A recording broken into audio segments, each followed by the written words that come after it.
Hello, hello, and welcome to episode 162 of the Compassion and Cucumbers podcast. I'm Christine. And I'm Sam. Here's what's coming up today on the show. In our Noteworthy segment, we'll tell you what the best vegan meal delivery services are. In our main topic, we ask the question, can vegan organizations financially compete against animal agriculture? Yeah, but before we get to all of that, here is what we've been up to. What have we been up to? Well, this Saturday, we headed out to Syracuse to do a fundraiser for Positivity Cat Cafe. Yeah, to the Q's. And this was held at the Old South Onondaga General Store. Yeah. Which is an absolutely fabulous space. It's an amazing space. Owned by our dear friends, Jacqueline and Ian Capello. Yes. On their property, they have what used to be the general store there. Yeah. In South Onondaga. And it is just a fantastic space, an event space, or they maybe have parties there. Sometimes they do potlucks. Yeah, it's so cool. It's just a really cool thing to have right there on their property, right next to their house. It's fantastic. Indeed. And so there we were, just kind of doing our usual vending thing for Positivity Cat Cafe. And we met some really wonderful people. Yeah, the Vegan Central New York was doing a bake sale, and 100% of the proceeds from their bake sale will go to Positivity Cat Cafe. And then there was us, Compassion and Cucumbers, along with Sam and her Cucumber Craftworks, and then Quillen Capello, who is this wonderful young artist, was doing arts and crafts from Quillen's Crafts. Yes, indeed. Yeah. And a portion of all of those sales will, of course, go to Positivity Cat Cafe. Exactly. And we enjoyed partaking in some of that bake sale. Yes, indeed we did. Yeah. We got some chocolate chip cookies. Yes. Which were really good. They were like brownie cookies. I love those. Yeah, those were really awesome. So good. I have to say, I think my favorite thing that we got was the German apple cake. We got a German apple cake. So it was a beautiful slice of Apfelkuchen. And Apfelkuchen. Yes, indeed. Yeah. It was wonderful, soft and appley, loads of cinnamon, a little bit of a streusel kind of feel to it. It was fantastic. Oh, yeah. Very autumnal. Right? And they had some warm cider going there you could have. What else did we get? Oh, we also got one of Crystal's soft-baked pretzels. These soft-baked pretzels with her homegrown horseradish, which was, wow, like, clear your sinuses out, this stuff. Yeah, really intense. Yeah. I loved it. It was absolutely fabulous. Yeah, it was delicious. Yeah.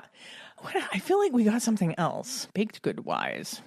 We got a pumpkin muffin. That's it, the pumpkin muffin. Yep, we shared a pumpkin muffin. Yeah. Which was delightful. Very good. Yeah, thanks to all of the wonderful home bakers who made all of that fine stuff. Absolutely. Because it was all delicious. It really was. Yeah. Oh, there were some pumpkin skulls. I didn't get a pumpkin skull. No, the skulls were actually banana chocolate chip. Oh, banana chocolate chip. Yes, but we didn't get a skull. No, but they were really cute. They were very cute. Yeah. So yeah, that was really, really fun. And then our friends there, Jacqueline and Ian, allowed us to stay over, and we had, they made some wonderful food. A bunch of us stayed for dinner, and it's just one of my favorite things, hanging out at the Capellos, doing events there, because there's always just this larger kind of group gathering for a meal after an event in the general store. Yeah. And it's just so warm and cozy, and like just the conversation of people around you. I love it. I just love it. It's always great when, a good portion of the vegan community there in Syracuse gets together and, has a meal together. And like Sam said, really great conversation and lots of laughs. And we always have a really good time. Yes, we do. Yeah. And so thank you again for having us, because it was spectacular. Indeed. I enjoyed it. We had a really good day, and it was just such a good time. So when we left the next morning to head home, yes, we were told that we should go to the Sweet Praxis bakery and cafe in Syracuse. So we popped it into our Waze guy. Yep. And oh my God. Yes. Okay. So the Sweet Praxis is this rather phenomenal bakery in downtown Syracuse. And we went in knowing that they were not going to be our breakfast stop. Right. So we got a box of pastries to bring home with us. And this included a couple of Danish, some croissants, I think a couple of donuts, and I couldn't stay away from the pumpkin scones. So we got a box of pastries to bring home with us. We'll talk about that in a second. Too many pastries, actually, but we'll get through them. I disagree with the too many. I think we got exactly the right amount. And then we headed over to Nice Biscuit for our actual breakfast. Yeah, and you've probably heard us rant and rave about Nice Biscuits in the past, and we will once again tell you that it was fantastic. Absolutely phenomenal. Yeah, I had the Wrangler breakfast sandwich, which is their beautiful fluffy biscuits with just egg, Thrilling Foods bacon, dang sauce, and cheese. So good. It's just... You just don't want these sandwiches to ever end. You really don't. Yeah. Yeah, I had the Trailblazer, which is their house-made maple sausage with the just egg and on a perfectly gorgeously fluffy biscuit, but also with some fried jalapenos, some pepper jack cheese, and dang sauce. So you went for the spicy. I did. So you've got spice and heat coming at you from all different directions, and it is just spectacular. They're always so good, and we usually just sit out in front of their building and eat in our car and just go, oh my God, this is so good. Yes. Oh my God. Yeah, it's really good. Don't ever miss Nice Biscuit if you're in the Syracuse area. And hey, stop into the Sweet Praxis, because although it is not a 100% vegan bakery, the amount of vegan baked goods that they carry is spectacular. They also do a vegan brunch and vegan breakfast sandwiches, and it's a beautifully bright and cheerful bright, place. Airy, open, really lovely. And as Christine said, just the sheer number of vegan options that they had when it came to their baked goods was pretty amazing. It was a little overwhelming, actually. Yeah.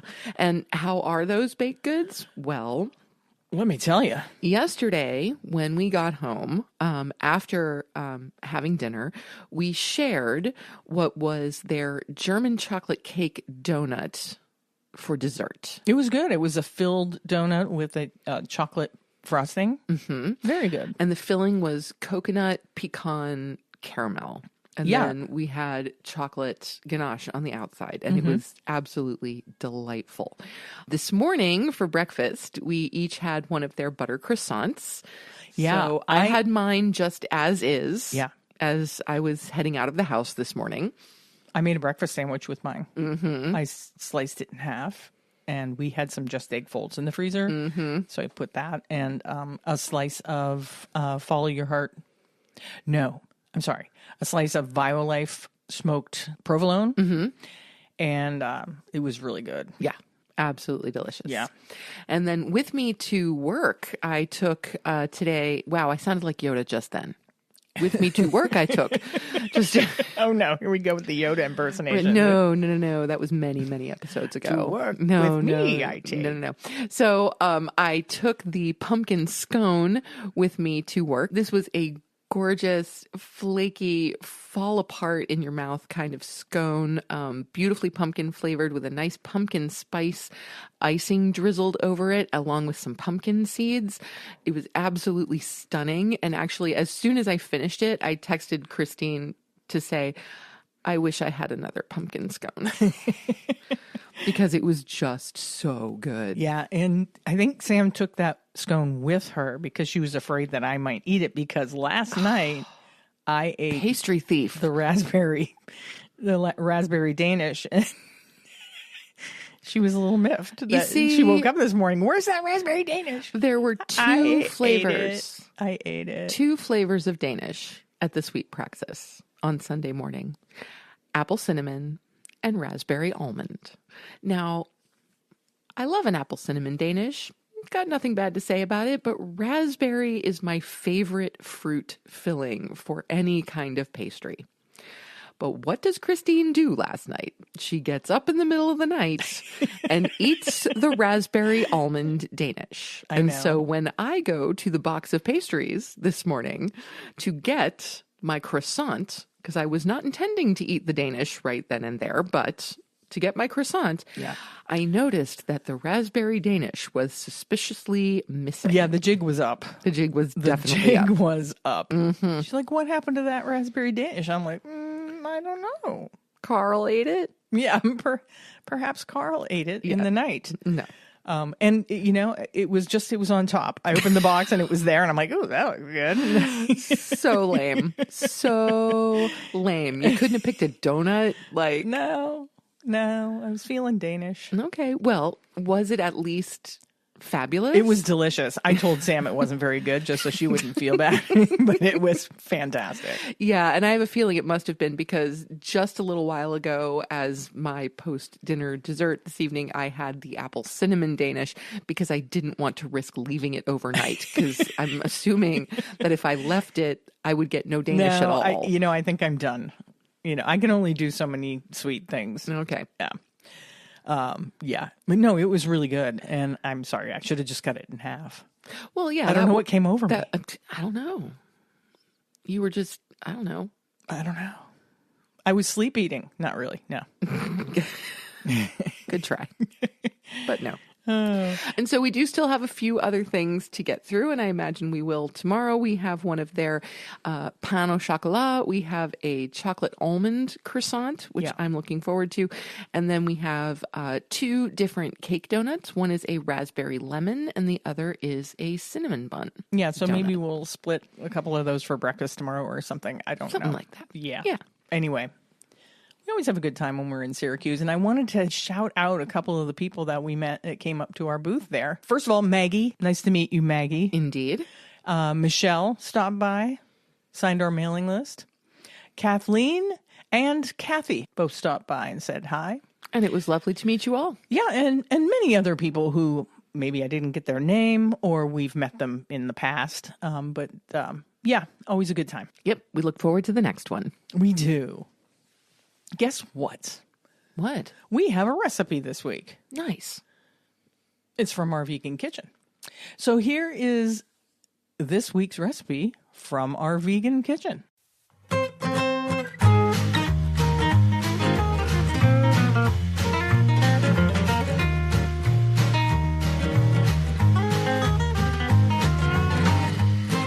So this week I made my vegan lasagna with tofu ricotta. Okay, I must preface this by saying Christine makes amazing lasagna. Well, thank you. You're very welcome. I've been trying to make some things that we will have leftovers of because Sam is in the rehearsal process right now for an upcoming show. And so there are a couple of nights during the week where she can't come home for dinner. Right. So I've been trying to make meals where, they're made in a very large pan and we can have them several times throughout the week. And so that's why I made the lasagna. Yeah. And just, I don't know, it's in the blood or something because she just makes amazing lasagna. I've had many, many of Christine's lasagnas over the years and they never, ever disappoint. Well, thank you. I appreciate that. And if you would like to also make my lasagna, I will be putting that recipe up for our Patreon community by the end of the week. And all the recipes from our Vegan Kitchen series are up there if you would like to make any of them. And if you do make any of them, please be sure to reach out and let us know how they worked out for you. Now, with the lasagna recipe, are you also including your recipe for tofu ricotta? Absolutely. Awesome. It's a twofer. Very yeah, nice. In this lasagna, I put zucchini. Mm-hmm. I usually put both zucchini and yellow squash. Mm-hmm. Spinach. Yep. Baby bella mushrooms, which I cut very small because Sam has kind of an aversion to large pieces of mushroom. I do. But if you don't have someone in your family that has an aversion to mushrooms, I highly recommend just slicing them and putting them in sliced thinly. Mm-hmm. They're good that way. Oh, of course, the tofu ricotta, which I don't want to give the full recipe away, but No. it's, of course, tofu, fresh parsley. I usually put some nooch in there, maybe a little apple cider vinegar to give it a little bit of a tang, and some other secret ingredients Indeed. that aren't really secret. Okay. But anyway, yeah, that was our recipe this week. I love making a lasagna. Because a lasagna, you're in the kitchen for a couple hours. And I like it. It's kind of a meditative thing, Yeah. you know. That's how I feel about baking. Yeah, making all the ingredients that you're going to be putting in, and then the building of the lasagna is always fun. So, yeah, I enjoy making them. Nice. So I'm glad you like my lasagna. I do very much. So let's just jump into this. Speaking of food, let's just jump into our Noteworthy segment, which is the best vegan meal delivery services for 2024. We have in the past tried a couple of meal delivery services. We did. Back in the day, pre-veganism, we did Blue Apron Yeah. for a while, about a year, Yeah. actually. We did Blue Apron. Yeah, we did another one too for a while. That one didn't last nearly as long. No, I don't. Was it HelloFresh? I think it might have been HelloFresh. Yeah, And we didn't like it nearly as much. No, I was starting to call it Hello Not So Fresh because things would come and the vegetables would be like on their way out, and it's like, so we didn't do that for very long. Yeah. But the Blue Apron thing was fun because Yeah. you get all the ingredients and then you get the instructions on how to create the meal, and it was a good time. We had fun doing it. We did. And we would often cook together because we were both still working at that time. And so, a few nights a week, instead of one of us feeling responsible for putting dinner on the table, Yeah. we would just know that we would get home at approximately the same time and we would do a Blue Apron meal together. Yeah, And they it was were fun. They were fun, and it's funny because this was before we were vegan, but we did find that we enjoyed the vegan and vegetarian recipes the most. It's true. From the Blue Apron We did. offerings. Yep. They were the best, and we discovered some new combinations of foods and stuff. So Well, I mean, in fact, the dish you made tonight for dinner, your black bean and kale enchiladas, were It's inspired. by a recipe we got from Blue Apron. it's true. It is inspired by an old Blue Apron recipe that we got years and years ago. But let's dig into this. What are the best vegan meal delivery services? Well, now we do want to make very clear that we have not tried any of these vegan meal delivery services. No, Okay. we haven't. Since we did HelloFresh, we haven't done a meal delivery. No. So this list is coming from cnet.com. Okay, so if you are interested, you can find that there.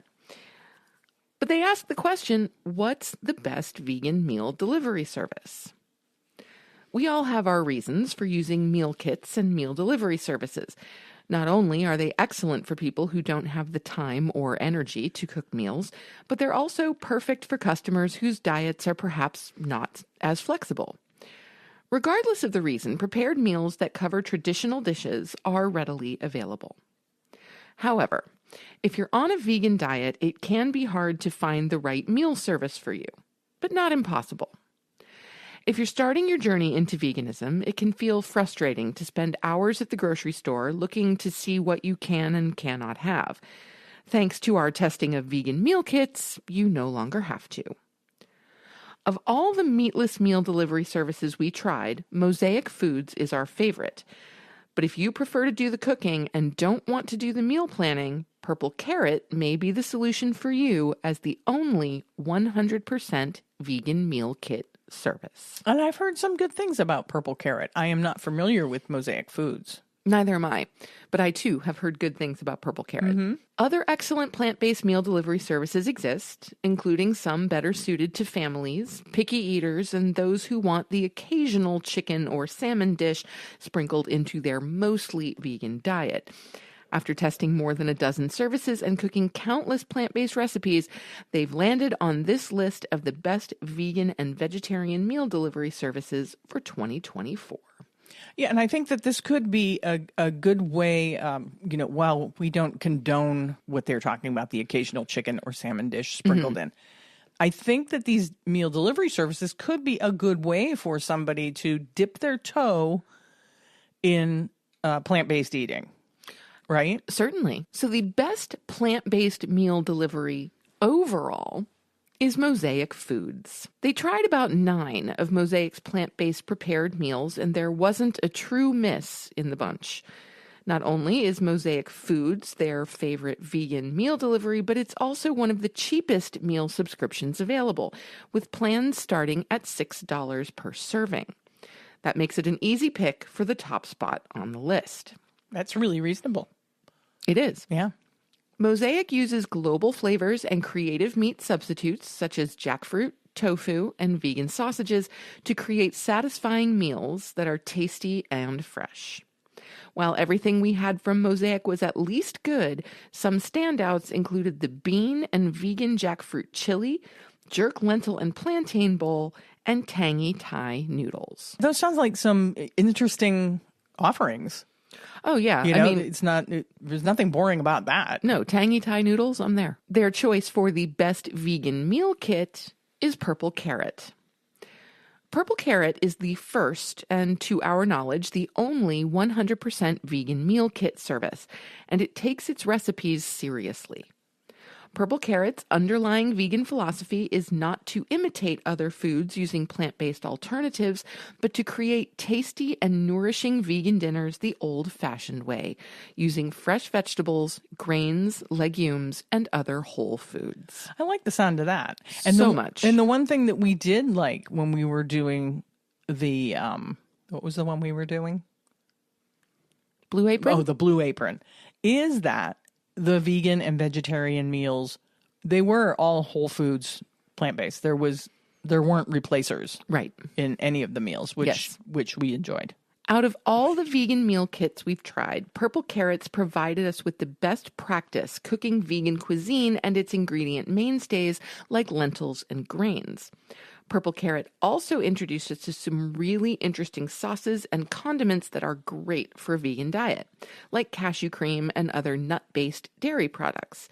You'll find lots of lentils, mushrooms, ancient grains, and nutritious produce. Next up on the list is the best vegetarian meal delivery for families. And here the award goes to HelloFresh. With a disclaimer.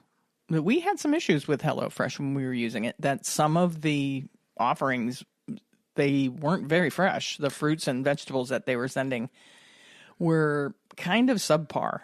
Yeah, I agree with that. But let's keep in mind that that was several years ago.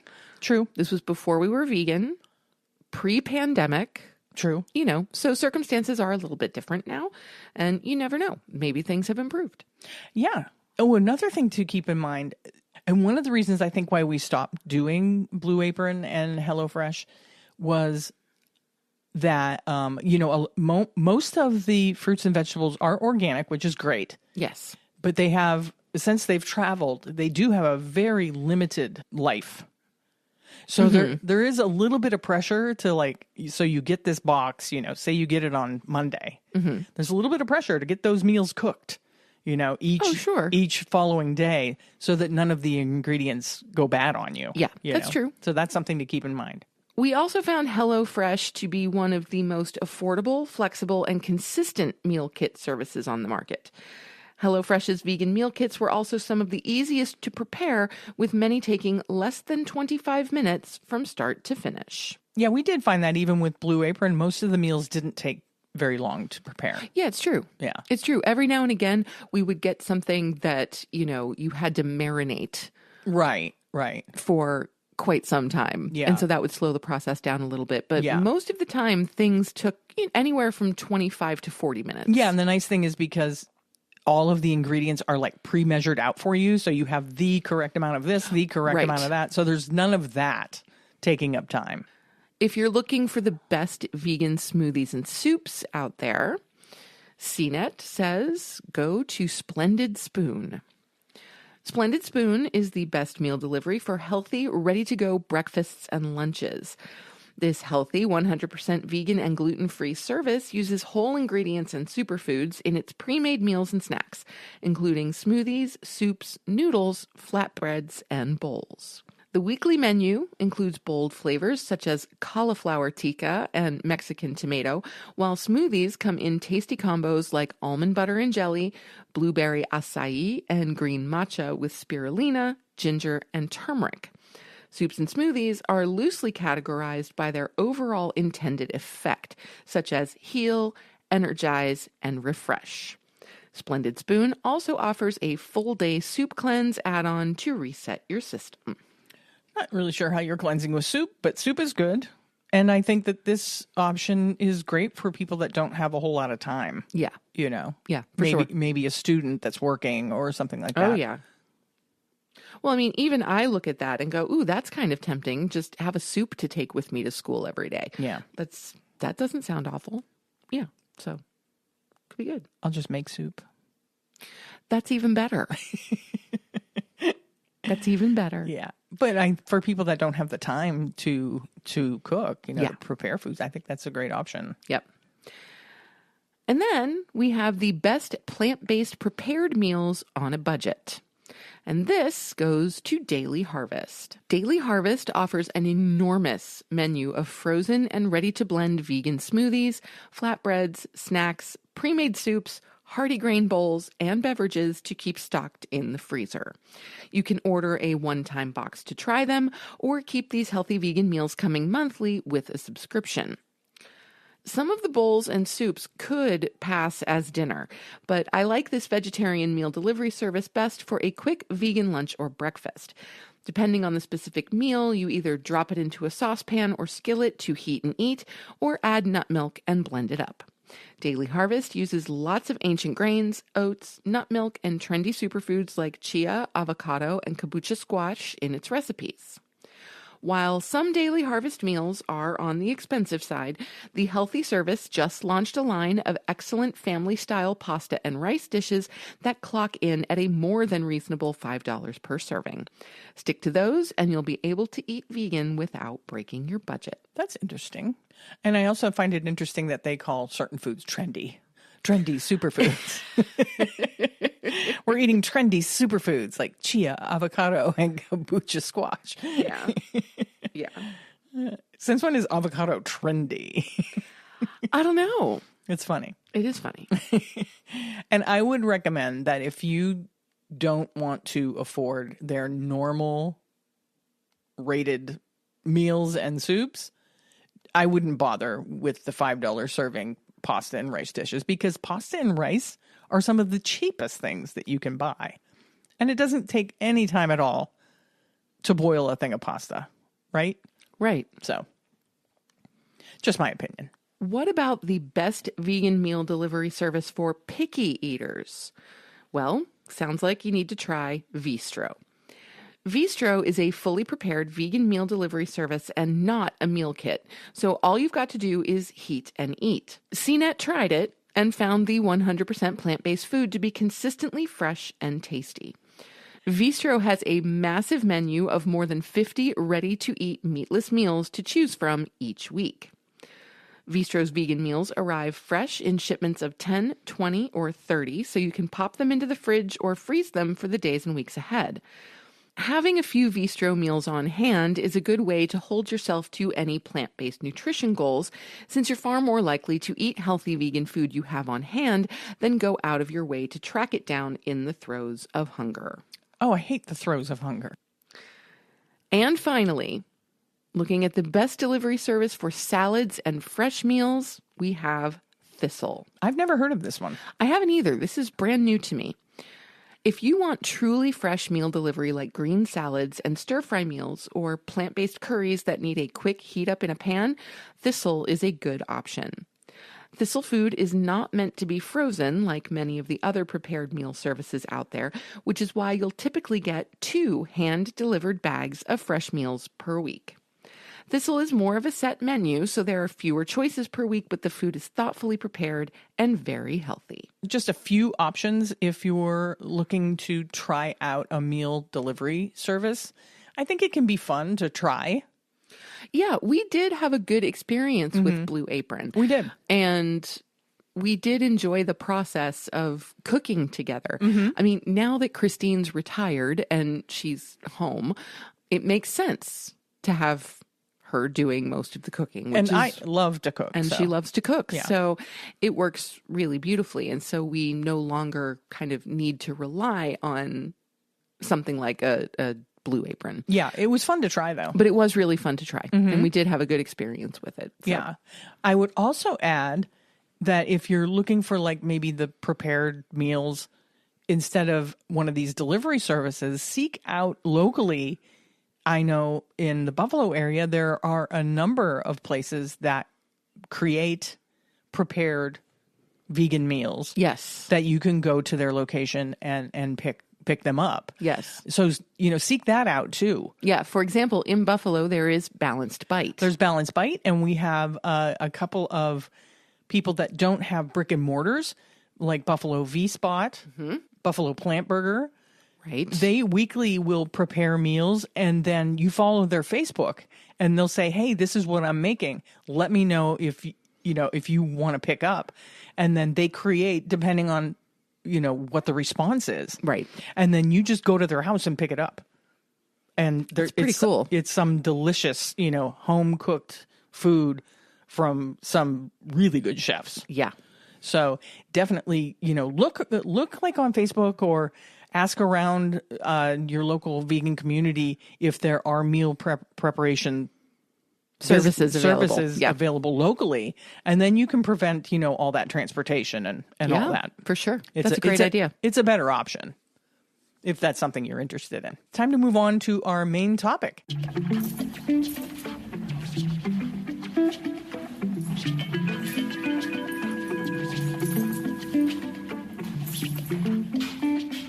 This week's main topic is, can our vegan outreach compete with the over $38 billion that banks and investors give to the industries that we're fighting against? This was inspired by a video that Jake Conroy, if you're not familiar, Jake Conroy goes by the Cranky Vegan on YouTube and, of course, on his social medias. He did a video about a report that came out by Rainforest Action Network, which he works for, Rainforest Action Network, just a little context. And on that report, according to that report, it shows what banks and investors are dropping the most money into when it comes to things that are affecting our planet and affecting animal agriculture. And to nobody's surprise, okay, the biggest industries into which banks and investors are putting their money are the beef industry, to the tune of $18 billion per year. Mm-hmm. The soy industry, $20 billion per year. Palm oil at $6 billion. Pulp and papers at $7 billion. Rubber at $3 billion, and timber at $500 million. Yeah, so you can see how these investments would be affecting, well, a number of things, but especially affecting our forests. Most certainly. Right. But what's interesting to me is that if you take combined palm oil, pulp and paper, rubber, and timber, you don't even get to what is being put into either beef or soy. Right. And of course, we must realize that most of the soy production that we're talking about is as feed for beef. Absolutely. We know that soy production, is it something like 5% is for human consumption? Yes. The rest of it is for feed. That's right. It's feed for livestock. So there we go. That's an awful lot of money. Yeah. It is a metric ton of money. It really is. And so when we ask the question, can vegan outreach outperform this? Sadly, probably not. Yeah, well, the quick answer is no.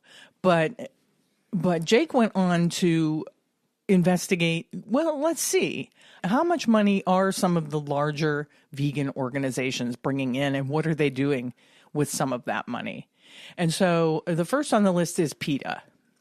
Yes. And so PETA, People for the Ethical Treatment of Animals, is bringing in approximately $20 million in revenue per year.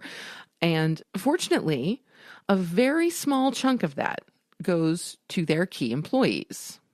Yeah, key employees at PETA are making $130,000 to $179,000 a year, and that is reasonable. It is reasonable. Yeah. For a high-profile not-for-profit that does really incredible work. Yeah. That their key employees are making most certainly a decent living.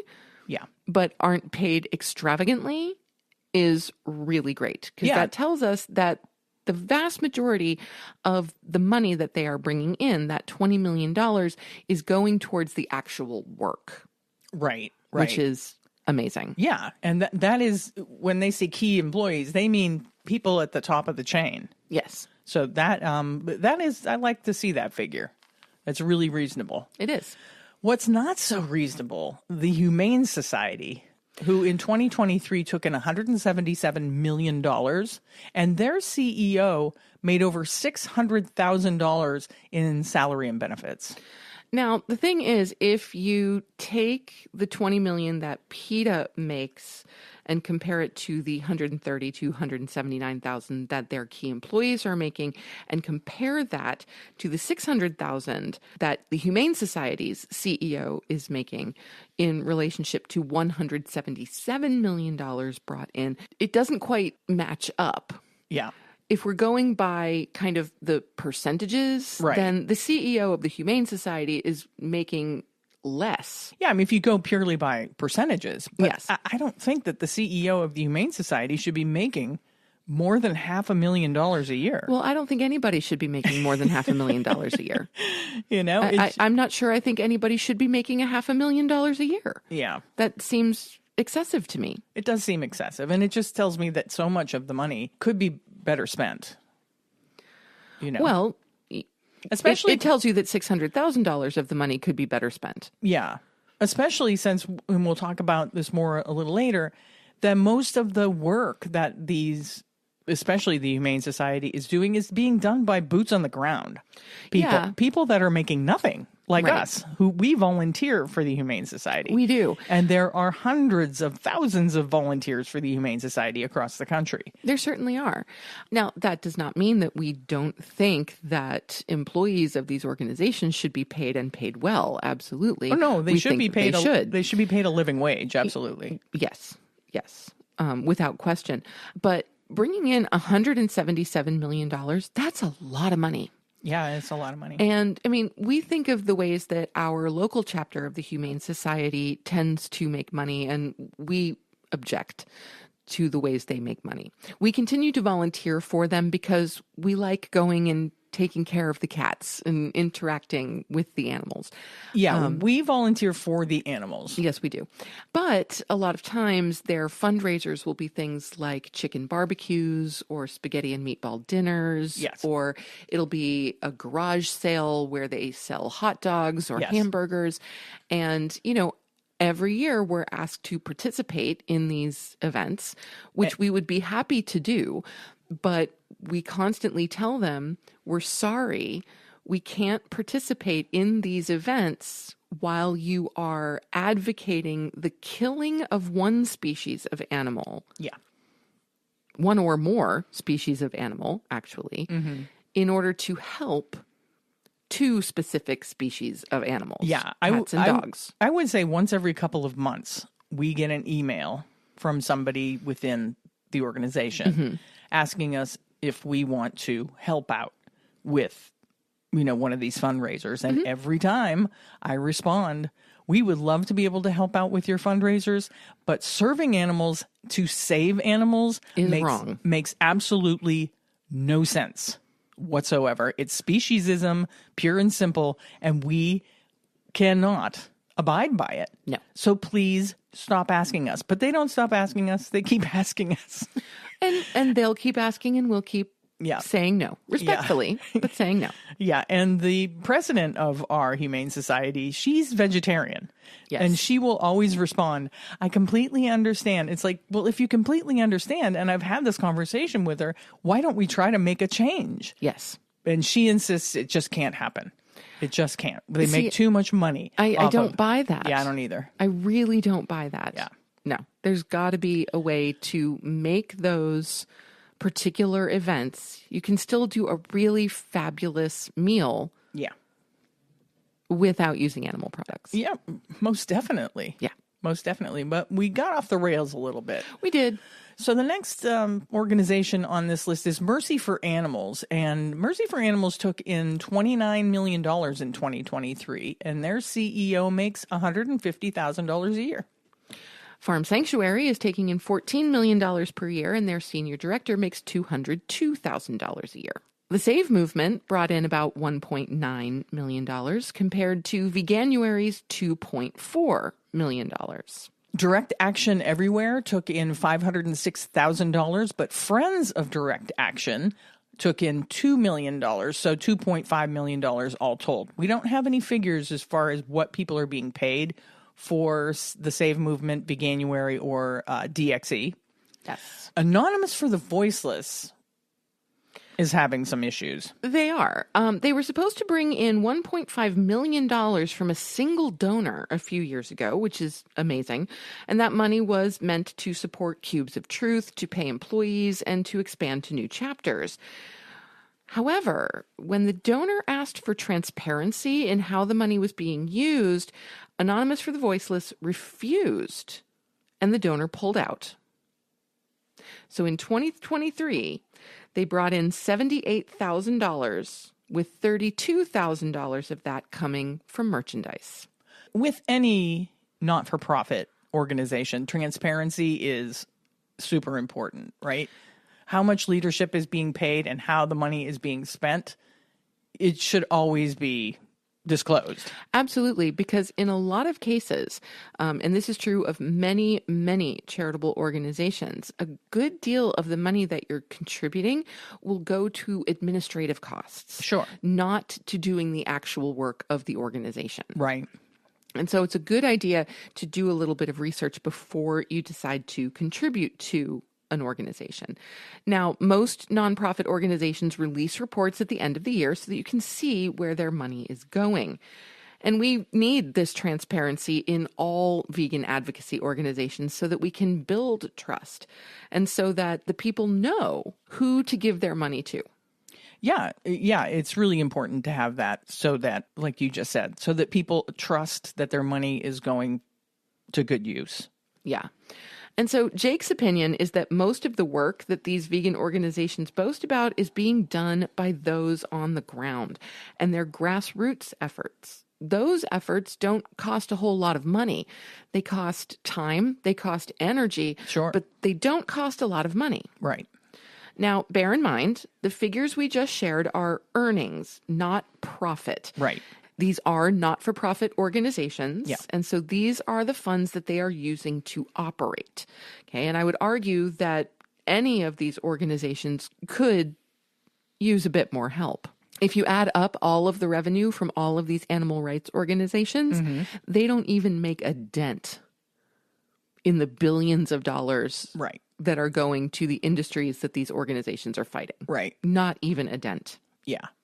But does this all mean that we should give up the fight? No, absolutely not. Just consider wisely when donating your money or your time to an organization. Look at what the leadership is paid. Does the distribution of revenue seem fair? And does it seem like things are on the up and up? Yeah. So I also think that we should focus our efforts on activism that disrupts the industries that are destroying our planet and exploiting animals. Yeah. That's important, and it's really important that we keep on fighting, even though we see how much money is being funneled into the industries that we're fighting against. Yes. It makes no sense to stop fighting. No, we have to absolutely keep not. fighting. So fight with your time, fight with your energy, fight with your money, but just make wise decisions. Yeah. Do your research. Yeah. Do due diligence when you're donating to an organization. And like we said, most of these organizations will on their website somewhere show you an annual report of how their money is being spent. Yes. So if you're concerned about how your money is being spent, if you're donating, look into it. That said, it is time now for our assignment restaurant SOS.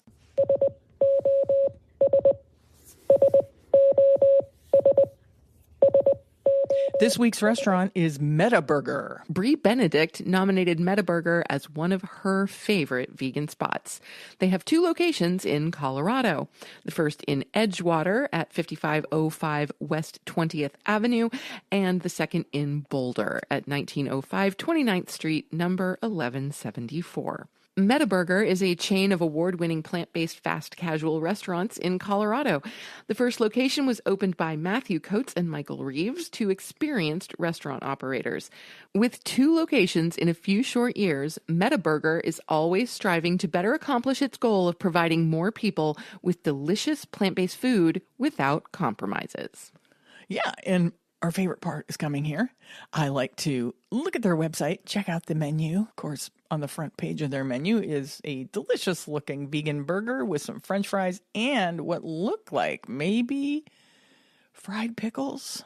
Looks like zucchini to me, but You it think? could be pickles. Well, and according to Happy Cow, Meta Burger has been voted the #1 plant-based burger restaurant in the world. And really cool, if you click on the link on their website that says our food, it gives you lots of facts and figures about eating plant-based food, which is really cool. Plant-based burgers require 75% less water, 95% less land to produce, and 87% less greenhouse gas emissions than traditional beef. And I really absolutely love their chart about the caloric content. Yeah. That when it comes to the nutrition of plant-based proteins, Meta Burger has no competition. Their proprietary proteins powered by Hungry Planet contain significantly less fat and calories than our competitors. So you assume about 330 calories for your average 75-25 gram beef. Impossible comes in at 240, Beyond at 290, and Meta at a mere 130 calories per serving. Yeah. That's impressive. Yeah, so this is all house made. Yeah. They're not using any commercial products. No, it's really fabulous. So let's see. What do we have to do? Click on order online? I think we might, Okay. even though we are not in Colorado and therefore cannot All right. order Well, online. let's do delivery. No, we'll do pickup. Okay, we're at the menu. Well, of course, with a name like Meta Burger, the first thing on their menu is going to be an extensive menu of burgers. You have the Flatiron Burger, which is a house flat iron steak sauce, Gouda-style cheese, and grilled Brussels sprouts. What? Well, not just grilled Brussels sprouts, grilled mushrooms, crispy onions, and your patty choice. Wow. And so you can get either a Meta beef patty, a lentil patty, or a Meta crispy chicken. Interesting. You also get a bun choice. You can get a brioche, a gluten-free bun, or no bun at all. You can double the patty if you feel like it. And then you can, of course, make adjustments to the actual toppings on the burger. It's a big list. This is fun. Yeah, any menu that provides you with lists of options that you choose from. Sam's all about it. I'm happy. Ooh, a list. How fun.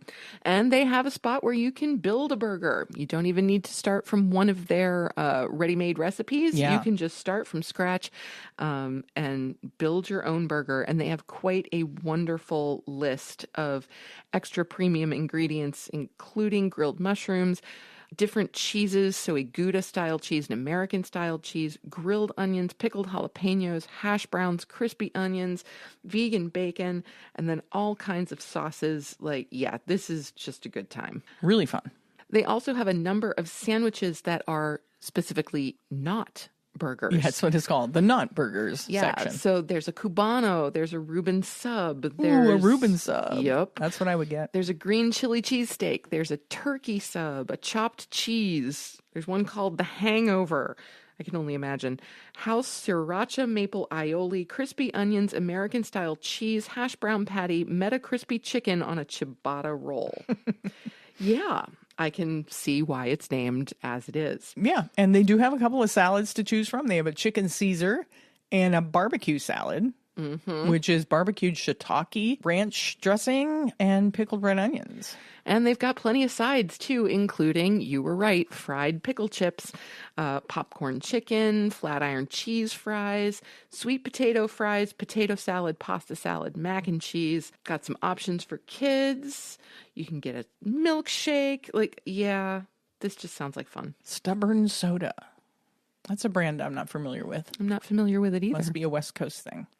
Colorado is not West Coast. Well, west of us. I know they're not on the coast, but west of us kind of thing. I know that Colorado is not on the coast. That's reassuring. I was beginning to worry a little bit. Yeah. So their menu looks really great. And if you're in Boulder or in Edgewater, I would stop into Metaburger. Prices aren't crazy. No, they're not. Completely reasonable. And Yeah. so, yes, if we make it out to Colorado anytime in the near future, you can bet Metaburger will be on the list. Yeah. Thanks, Bree. Thanks for nominating Metaburger. And if you have a favorite vegan spot that you'd like us to investigate and talk about, don't hesitate to drop us a line and let us know all about it. Now it is time for our favorite portion of the show. Must be listener shout out time. It's listener shout out. Just want to give a shout out to all my fans watching. I love you guys. I love you. Well, a little birdie told us that we have a listener birthday coming up. So we want to wish a big, huge happy birthday to Jacqueline Capello. Happy birthday, Jacqueline. Happy birthday! We love you and we hope all of your birthday wishes come true. We thank you for being a loyal listener of the podcast and for everything you do for your local vegan community. There could be a special birthday swag bag heading your way, Jacqueline, so watch your mailbox. And for the rest of you out there, if you want a listener shout out, please text, email, or DM us. Let us know what you think of the show and tell us a little bit about yourself. You can also nominate someone else for a shout out. Yeah, or a birthday shout out. And don't forget that a shout out enters you into our Meeson Chef Knife giveaway. That giveaway will be coming, I think we've decided on beginning of December. Yes. So you want to get in on that. We have a vegan org of the week this week. We sure do. This week's Vegan Org of the Week is Jake Conroy, a.k.a. the Cranky Vegan's Patreon. A simple $5 a month donation to Jake's Patreon entitles you to a monthly vote. Each month, patrons vote on what animal sanctuary to send all of the money Jake makes on his Patreon. It's usually around $5,000 with occasional matching donors. This is phenomenal. Yes, we do belong to Jake's Patreon, and every month we get an email. It says, hey, it's time to vote, and there's usually a list of sanctuaries that are up for consideration. And then we all vote, and all the money goes to that particular sanctuary. It is a wonderful thing. And so cool. And occasionally he gets a matching donor, and it can get up to $10,000 to $15,000. It's really fantastic. Yeah, really amazing. So if you want to make a relatively small donation go a long way, and to have a direct say in where your money goes, definitely consider Jake Conroy, a.k.a. the Cranky Vegan's Patreon. Yeah, we'll put a link to his Patreon page in the show notes, and if you'd like to become a patron of his, you can click that link and join. Okay, it's time to wrap this baby up. I just have a couple of calls to action. The most important one, subscribe to the show on your favorite podcast app and subscribe to our YouTube and leave us a rating and a review. Hey, and don't forget, word of mouth is a great thing. If you like our show, tell a friend that you think would also enjoy the show. We get so many listeners that tell us, oh, I'm listening because, this friend of mine told me that they listened to your podcast, and now I'm listening to your podcast. So if you know somebody that might like to hear what we're talking about, share it. Yeah, it'd be great. Yeah. And that's it. That's all I have for you. That's it? Yeah, that's it. Okay, then. With that, it's time to sign off. You have just listened to episode 162 of the Compassion and Cucumbers podcast, and there's nothing left to say but where cukes and compassion are always the fashion. On the podcast. Thanks, James. Have a great week, everyone. We will talk to you next Tuesday. We love you. We really do. Bye-bye. The end.